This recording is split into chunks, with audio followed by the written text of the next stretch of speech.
Hola amigos y amigas de la literatura clásica, estos clásicos que mismo pasan, así que yo debo ser Miss Maupassant.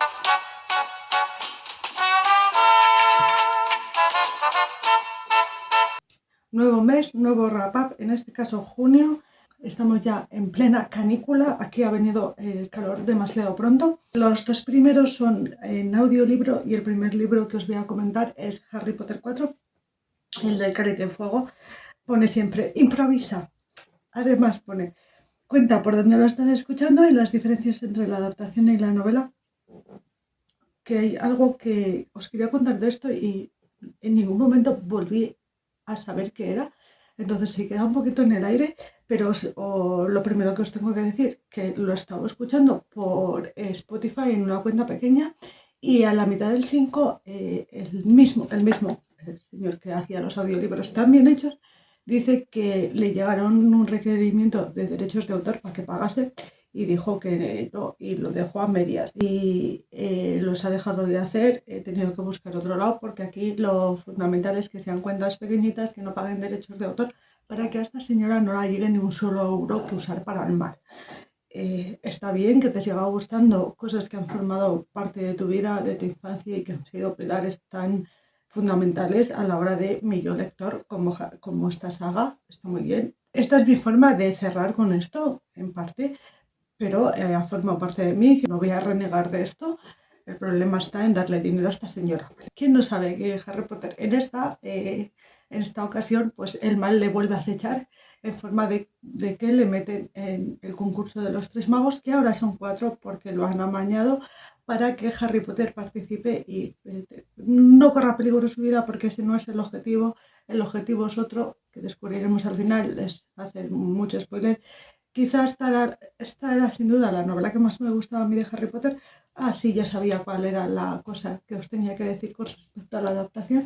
Y es que algo que me parece a mí fundamentalísimo y no trata también la adaptación de esta película es el inicio, que es muy potente y lo trata de una forma mucho más ligera. Vemos la maldad de Lord Voldemort en todo su apogeo y me gustaba muchísimo ese inicio de novela. Me lo escuché 3 veces, le fui dando para atrás porque me gustó mucho y es muy potente, es muy interesante y la peli no es capaz de reflejar tanto. Espero que sea esta la cosa que tenía que contaros, pero cuanto más largo es el libro, más cosas se deja la adaptación en el tintero.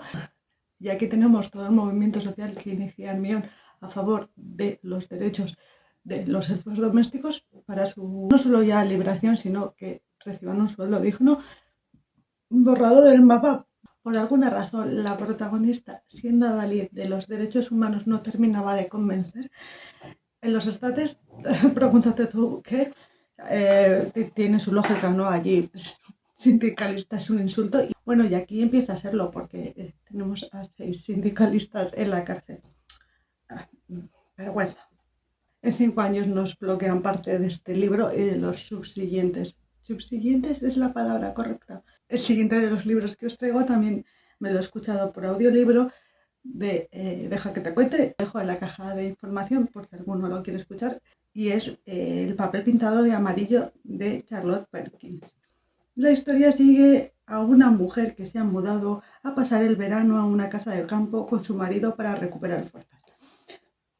Y aquí en algún momento, yo no sé por qué, me hice a la idea de que ella estaba con la depresión postparto. La concepción que tenía yo de esta novela eran referencias sueltas que iba capturando de comentarios que hacía la gente. Entonces es como esto de aquí, esto de aquí, esto de aquí, se monta un poco el monstruo de Frankenstein. Y pues puede que de ahí venga esa concepción un poco errónea, quizá, porque en ningún momento creo que se especifica y yo tenía esta idea, pero sigo, ¿vale? Se han mudado ahí para que la mujer recupere fuerzas. Ella viene bastante decaída y se la insta a no salir de la habitación que ha elegido su marido, habitación cuyas paredes con ese papel amarillo la llevarán a un descenso hacia la locura. Esta obra pone de manifiesto que esas caídas en la melancolía tan típicas de la época tienen algo mucho más serio detrás, y cómo el paternalismo y las faltas de respeto y cuidados por parte de su marido médico, pues menos mal, tuvieron más que ver con su entrada en el abismo que ese papel amarillo que tanto odiaba y que su marido dijo que no era necesario cambiar, al igual que la habitación. Mi calificativo de esta obra es espeluznante. Una obra súper relevante, súper necesaria, que puso en relieve todo lo que es este trama de enfermedad mental, que nunca se estudia. Las mujeres en la ciencia somos las olvidadas de todo. Madre mía, da mucha vergüenza, y ver cómo está el panorama sigue dando bastante vergüenza. Esto lo digo desde el rencor más absoluto. Hay más estudios sobre la calvicie masculina que sobre la endometriosis femenina. Y los síntomas son parecidos. Parecidos. Esta semana podíamos leer la noticia que después de 180 años se ha actualizado una herramienta de exploración ginecológica que era más bien una tortura, que fue estrenada por una esclava africana en Estados Unidos sin su consentimiento. Así de tiempo hace. Mis reflexiones, fue muy relevante, pero seguimos en la mierda. La siguiente de las obras es Los viajes de Gulliver, de Jonathan Swift. Esta la voy a coger. Si le tengo, pues le dejo por aquí visible. Esta es una lectura compartida que hice junto a Yeroblu, que si os gusta la literatura rusa o japonesa os recomiendo que echéis un vistazo a su canal, porque este libro me lo quería releer, porque era un libro que me leí de adolescente y tenía pendiente una relectura para comprobar cuánto hay de crítica, cuántas cosas hay en esta novela que un niño no puede captar. Necesitas cierta madurez y cierto conocimiento. Empecé a marcarlo. Se me iba haciendo un poquito bola y seguí con el audiolibro, pero hay mucha cosa.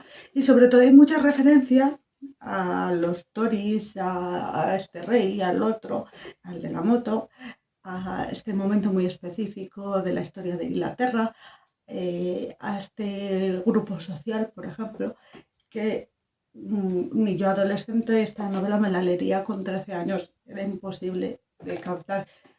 Las nociones generales de la historia sí que es una historia de aventuras, no va a tener más problema, pero sí que el pozo de las críticas es bastante superfluo.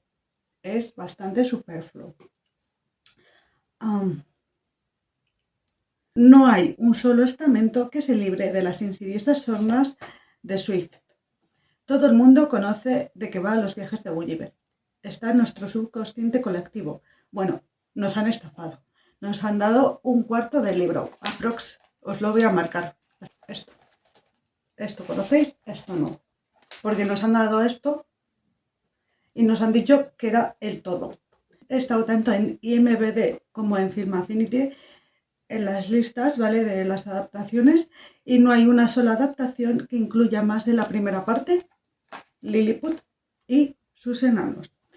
El resto son, después de Lilliput, gigantes, luego La Puta, que es un planeta flotante, y el último sería el mundo en el que los caballos nos dominan a los humanos.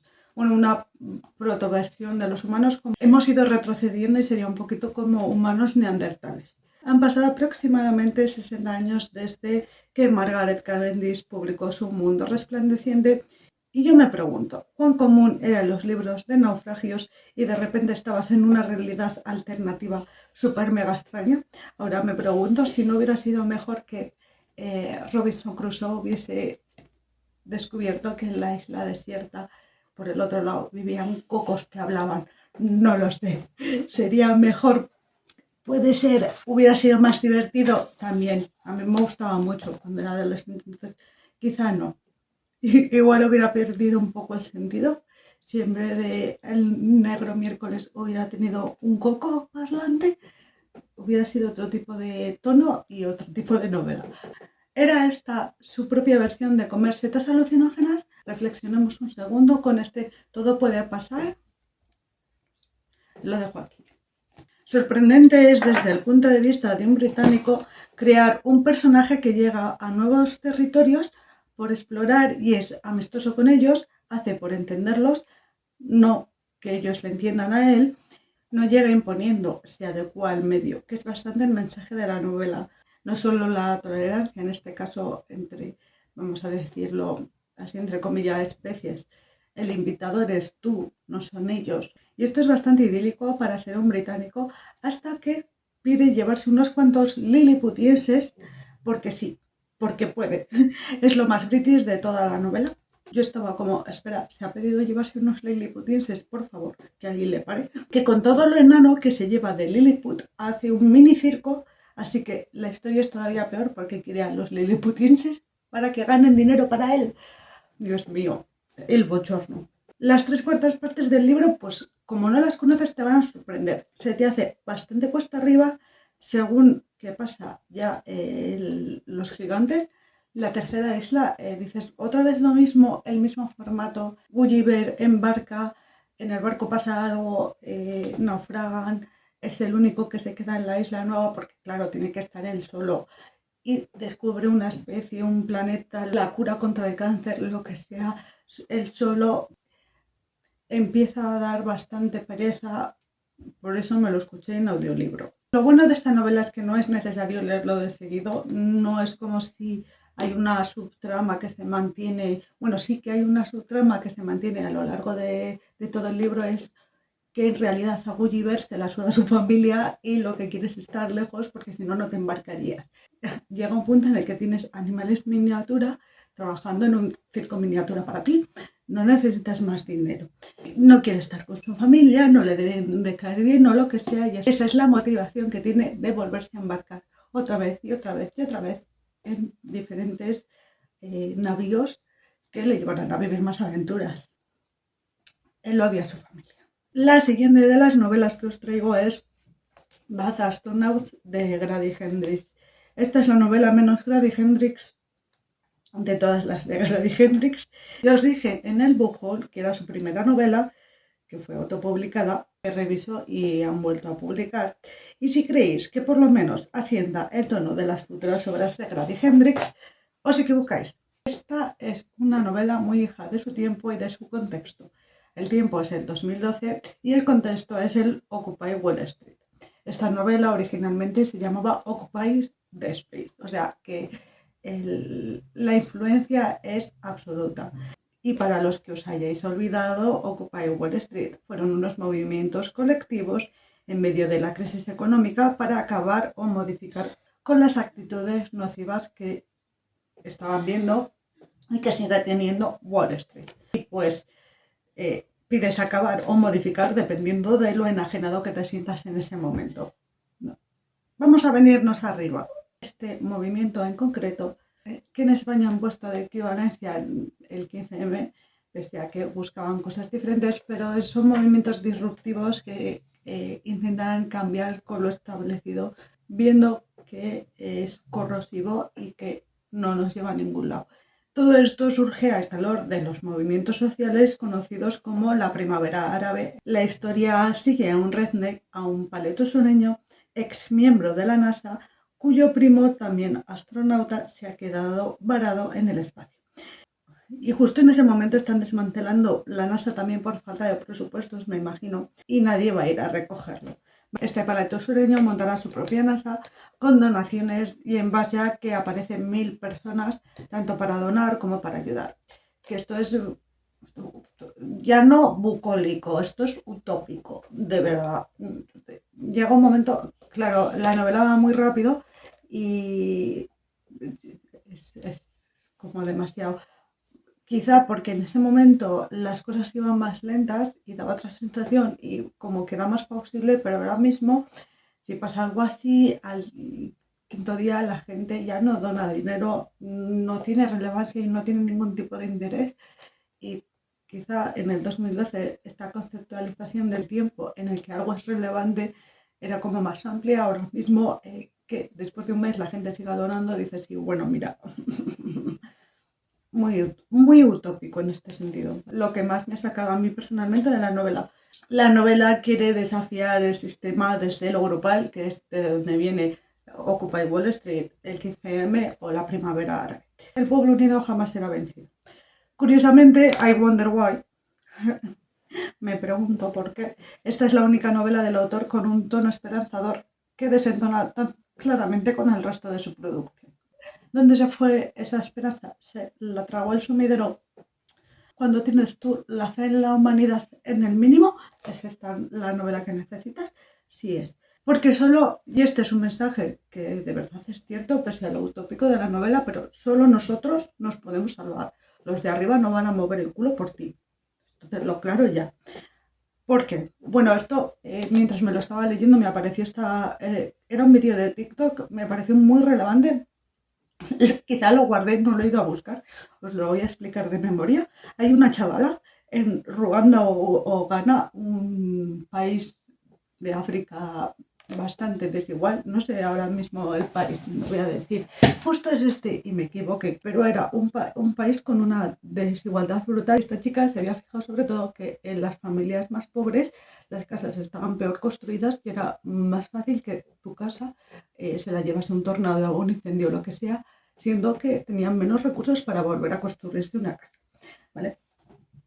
En esta tesitura, esta chica había ingeniado ladrillos con el desperdicio textil para que las casas sean asequibles y duraderas. Los ladrillos de esta fibra textil hecha con desperdicios que llevamos siempre al tercer mundo, porque claro, no se los va a quedar Albacete, ¿verdad? No se los va a quedar Milwaukee, porque ¿para qué se los va a quedar Milwaukee? Siempre es al tercer mundo. Esta señora estaba haciendo ladrillo con eso que dices, o sea, me salvas todos estos desperdicios que tenemos millones y millones y millones. Me lo coges, me haces ladrillos para hacer casas duraderas, chapo. Entonces, sí, llegó cuando me estaba leyendo esta novela y dije, pues lo tengo que contar. Para los que sois fans del terror de Grady, esta no es vuestra novela. La recomendaría a los muy fans, a los curiosos o a los que estéis buscando tener un poquito de fe de la humanidad. Más allá, no. La siguiente novela es Amor de monstruo de Catherine Dunn. Esta es una recomendación que me hizo una amiga y vaya sorpresa que me llevé. Esta autora solo cuenta con un par de novelas, siendo esta la más famosa, y para mí esto hace de este volumen un poquito más especial. La autora tuvo una vida de lo más interesante, con una infancia nómada y una madurez como reportera de boxeo. El libro se encuadra dentro de lo que es el sur sucio, y Tim Burton quería adaptarlo, pero es una historia tan bizarra que es bastante imposible de hacer, salvo que lo hagas por animación. ¿Vale? Esto en live action te iba a quedar un poquito raro. Es una novela de culto que enamora a Kurt Cobain, Courtney Love o Douglas Coupland. Os voy a contar poco, pero poco, porque en esta os tenéis que fiar de mí. Si creéis que estáis de vuelta de todo con la literatura y en nada te puedes sorprender, prueba con este libro. La historia gira en torno a una familia circense. Ellos poseen el circo, donde los padres han hecho todo lo posible por tener hijos freaks, como se les conoce en USA, aquí se les conoce como fenómenos, o sea, niños mal formados, por todos los métodos posibles, y así es como consiguen tener una familia de lo más peculiar. Las hermanas mayores son siamesas unidas desde el tronco, el segundo no tiene extremidades y lo poquito que tiene forma como aletas, siendo que parece medio delfín. La tercera es calva, jorobada y albina, y el cuarto y último parece normal, pasa por normal, pero en realidad tiene telequinesis a lo Carrie y más cositas que son bastante difíciles aquí de describir en un vídeo, y pues que si os leéis la novela vais a descubrir, que es muy interesante. La historia gira en torno al hermano segundo, niño delfín, y sus ansias de poder. No os voy a contar absolutamente más. Hay una serie de animación para adultos que me fascinaba de adolescente llamada Los Oblong, que he cogido imágenes de ellos mientras estaba escribiendo los personajes, porque yo leía la novela y decía, claramente ha tomado prestado las descripciones de personajes, porque hasta la madre que deja una familia bien en muy buena posición para irse con los monstruos. La historia de los Oblong es que son una familia más mal formada, pero todo el vecindario es mal formado, porque el barrio de la gente pobre está donde salen los residuos de la fábrica. Ellos no se pueden permitir vivir en el valle, los que viven en el valle son todos iguales, entonces el hecho de vivir en estos residuos les malforma a todos. Los Oblong era mi serie de animación favorita cuando tenía como 16 años. Este hecho, aparte del hecho de que en otra vida fui barbuda circense, yo esto lo tengo clarinete, ha hecho que fuese muchísimo más fácil entrar en la historia. no he necesitado tanta transición a una historia que se sale mucho de lo que yo suelo leer. Esto es muy importante, muy importante. Pon aquí signos de importancia. Si tenéis triggers, si hay cosas de las que preferís no leer, es completamente válido. Entonces yo prefiero venir y deciros, tiene muchas cosas, ¿vale? Y no os van a gustar. Si sois de este tipo de personas, esta novela no es para vosotros, pues no lo hay. Un solo tema tabú para Catherine Dunn. No hay un tema que dice, este me la salto porque me da un poco de reparo. No le hay, ¿vale? Cuando tú dices, más allá de esta línea no va a pasar la autora, no puede llegar. Este tiene que ser el fondo del abismo, de las cosas oscuras que va a tratar la autora. Ella dice, me quedan muchas más cosas, puedo ser aún peor. Para gente sensible con ciertos temas, todos tenemos temas que somos más sensibles o menos, y si no quieres leer ciertas cosas es completamente válido. Esta no es una novela para ti. Y nos vamos con el último y más sorprendente en concepto, ¿vale? Sorprendente por historia esto, en concepto este. Esto es la familia al completo de varios autores. ¿Os imagináis una historia escrita entre 12 autores en que cada uno pueda meter los giros de guión que le parezca? Pues eso es exactamente la familia al completo. Esto siempre se me olvida. No lo he escrito, no lo puse en el post de Instagram. Son 12 autores, cada uno escribe un capítulo, son 12 capítulos, pero además son 12 traductores. Y aquí tenemos los 12 traductores. Es que quería ver si había alguno en el que salieran los nombres al completo. Son W. D. Howells, Henry James, M. Wilkins Freeman, E. Stuart Bell-Square, Mary Shitton Bors, Edith Wyatt, Mary Stuart Cousin, M. Ray Silman Andrew, Elizabeth Jordan, Alice Brown, J. Kendrick Vance, Henry Van Dyke. La propuesta se le ocurre al primero de los autores. Este es William Dean Howells, y el peor, que era un editor de periódico para así poder aunar la fama de 11 escritores, él no cuenta, durante los 12 meses, a capítulo por mes, por autor, a su periódico. La idea original estaba en contar con Mark Twain, que les dijo, justo ese día no me viene bien, no te hemos dicho qué día, contestaron ellos, pero voy a hacer un tratamiento muy largo, sorry not sorry, les contestó Mark. Y para suplir la falta, contaron con Henry James. Como curiosidad os diré que hay 8 mujeres para 4 hombres, para que luego digan. Una tiene nada publicado en español, lo miré porque el mejor autor llevaba faldas y el peor no.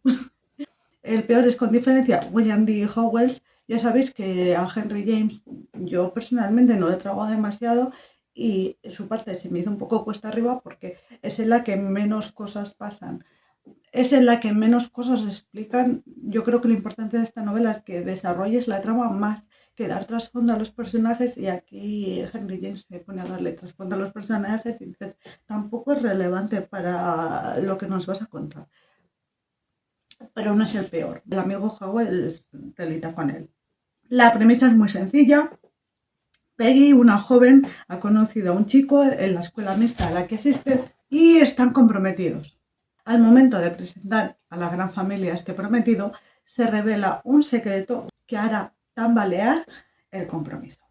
Ya os he dicho que cada escritor escribe un capítulo. Lo que no os he contado es que la familia al completo son 12 y cada autor será un miembro de la familia que dará su propia perspectiva con respecto a este compromiso y a la historia que se nos está contando. Lo más útil que contiene este libro es una guía de personajes para que sepas quién es quién. Además te cuenta qué capítulo toca, ¿vale? Por ejemplo, el de Henry James es el capítulo 7 y hace de Charles Edward Talbot. Muy bien. Lo más gracioso de esta novela es que hay autores que dan unos giros loquísimos a la trama y el siguiente autor puede validar o desacreditar tu teoría, por lo que hay una autora con demasiada imaginación que crea varios giros de guión súper locos y el siguiente autor no le da ningún tipo de importancia, lo mete debajo de la alfombra y dice, sí, esto no tenía ningún tipo de relevancia. Graciosísimo. No había ninguna línea concreta que seguir, no había un final específico, cada autor podía hacer y deshacer como le viniese en gana. Esto confiere muchísimos giros de guión y mucha diversión. es hilarante ver las pullas de unos con otros, ¿no? Cómo avanza el capítulo y dice, esto no era cierto, o me lo llevo por aquí y todo lo anterior no tiene ningún tipo de relevancia, más allá de la mera curiosidad que puede suscitar una novela escrita a 12 manos. Resulta que es una novela muy ágil, pese a un pésimo comienzo. El peor autor es el primero, ya os he dicho. Esta es una novela que tiene muchísimo giro de guión, que no sabes el autor siguiente por dónde te va a llevar la historia, y esto lo hace entretenidísimo, divertidísimo, curiosísimo. Es una novela que no sé por qué me apareció, pero me compré sin demasiadas expectativas y me ha gustado bastante. No es la novela de tu vida, no lo va a ser, no lo pretende. Le pongo aproximadamente, ya sabéis que no soy de darle nota, me cuesta bastante, un 7. A prueba con nota, ¿vale? Y eso es todo por hoy.